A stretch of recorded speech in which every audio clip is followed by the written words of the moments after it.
बादशाह हमारे पास लौटा दिया है। या अल्लाह तेरा लाख लाख शुक्र है। वो चारों बहुत ही खुश होते हैं और अल्लाह से हाथ उठाकर दुआ करते हैं, अल्लाह हमारी किसी भी प्यारी चीज को हमसे जुदा ना करे। और एक बार फिर उनका परिवार पूरा हो जाता है। कुछ दिन बाद बकरा ईद का त्योहार नजदीक आ जाता है। बादल और बादशाह में से किसी एक को उन्हें बेचना था, लेकिन वो सोच नहीं पा रहे थे कि किसे बेचे। दोनों सबके दिलों की जान थे। एक दिन अब्दुल्ला दोनों बकरों को लेकर मंडी जाता है। राहिल उन दोनों बकरों को बेचने के लिए मना करता है, लेकिन घर के हालात इतने बिगड़ गए थे, अब्दुल्ला के सर पर बहुत सारा कर्जा हो चुका था। अब्दुल्ला दोनों बकरी को लेकर मंडी जाता। मंडी में अब्दुल्ला खड़ा होता, तभी एक शख्स आता।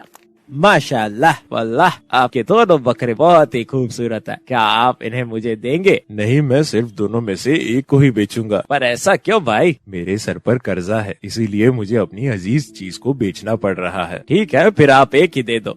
खरीदार पैसे निकाल कर दे देता है और बकरे की रस्सी अपने हाथ में ले लेता है। जैसे ही वो रस्सी लेता है तो बादल अब्दुल्ला से लिपट कर रोने लगता है। ना मेरे बेटे, रोते नहीं, तेरी जुदाई भी मुझे तड़पाएगी, मुझे माफ कर दे बेटे, तेरी आज कीमत लगाई है, मैं तेरा गुनहगार बन गया हूँ, या अल्लाह मुझे माफ कर दे। ये देखकर खरीदार की आंखें भी नम हो जाती हैं।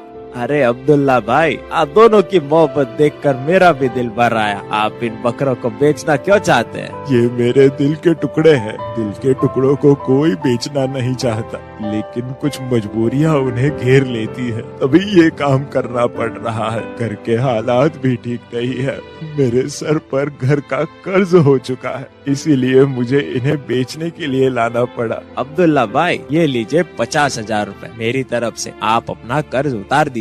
ये मेरी तरफ से है, इस बार मैं कुर्बानी नहीं दूंगा, मेरा सदका ही कबूल अता फरमाए अल्लाह। और वो तीनों खुश हो जाते हैं और घर के लिए आ जाते हैं। या मेरे अल्लाह, तू बहुत ही रहीम और करीम है, तू गरीबों की सुनने वाला है। इस तरह से अब्दुल्ला के सर से सारी उधारी उतर जाती है और बादल बादशाह भी नहीं बिकते। बेटा राहिल, बकरा ईद नजदीक आ गई है। हाँ अम्मी जान, मैं जानता हूँ आप मुझसे क्या कहना चाहते हो। ये पत्थर मैं अपने सीने पर जरूर रख लूंगा। मैं जानता हूँ मुझे अपनी प्यारी चीज अल्लाह को कुर्बान करनी है। माशाअल्लाह मेरे बेटे, तुम जैसा बेटा हर एक माँ को दे। घर के बाहर कसाई खड़ा होता है और आवाज देता है, राहिल, बादल और बादशाह को ले आओ, अब अल्लाह के घर जाने का वक्त हो गया है। वो चारों मिलकर खूब रोने लगते हैं।